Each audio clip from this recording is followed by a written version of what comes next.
All right, for the prone head raise, we're going to lay on the floor with a flat back, belly to the floor, not lifted up in the pelvis like this. So slight tuck of the pelvis, belt buckle towards the chin. We're going to put our hands interlaced, set them under our forehead like we do in the common crocodile breathing. And from this position, you're just going to take your hands out from under the head without the head falling down. So you let it hover, and don't let the chin untuck. So we're just moving the hands into the W position. And notice that my chin and forehead are roughly the same space away from the floor. We're looking for like 2 to 3 inches or whatever the hands leave you with. So from this position, we don't want to let the chin jut. We don't want to look forward at all. So we bring the chin in to elongate the back of the neck. From this position, imagine if someone had their hand between your shoulder blades, they wouldn't be able to tell you were breathing because we're going to be breathing down here, again, like the crocodile breathing. Silent chest, active abdomen. Then the next thing is imagine someone puts 2 fingers on your necklace line and starts to push you to the floor. You're lightly resisting that. Someone puts 2 fingers on the crown of your head, pushing down, lightly resisting that. So this is the prone head raise position. We'll do box breathing here.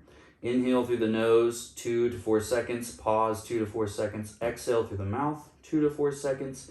Pause, 2 to 4 seconds.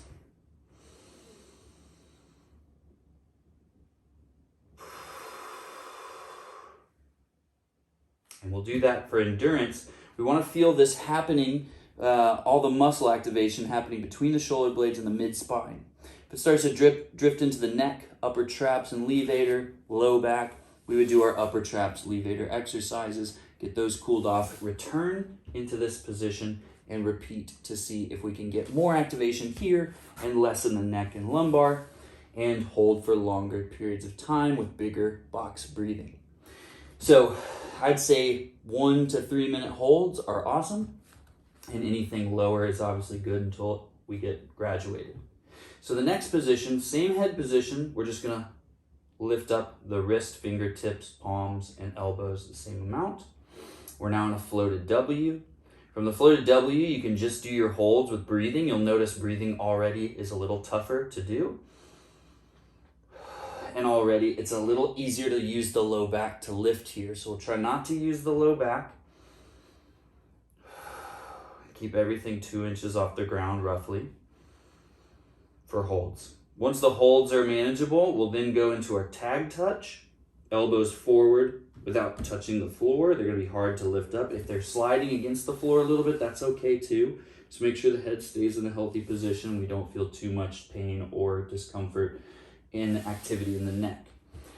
So we'll float, and then we go back and forth, very slow repetitions, feeling this between the shoulder blades. Try not to feel it in the low back or neck. A little bit of tension in the low back and neck is fine in the beginning. Try to get away from it over time. I'll show you guys from the front. We're aiming to outline the head with the arm bones, elbows forward and up as if someone was lightly pushing them down to the floor. Imagine someone pushing you down lightly to the floor from the elbow, shoulders, neckline again, crown line again, all that floats up, and feel the ribs get heavier as you're floated here so that the low back isn't overactive, and return into the W. With the breathing in this one, I prefer the exhale on the reach forward because it's going to separate some of those tissues of the ribs a little better. So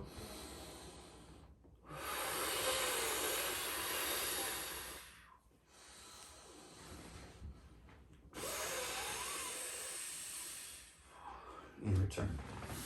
So quite a bit of movement. It should feel very intense in between the shoulder blades and maybe some other places. Try not to feel it in the low back and neck. And aim for holds in the beginning, 1 to 3 minutes, and then try repetitions of the tracing.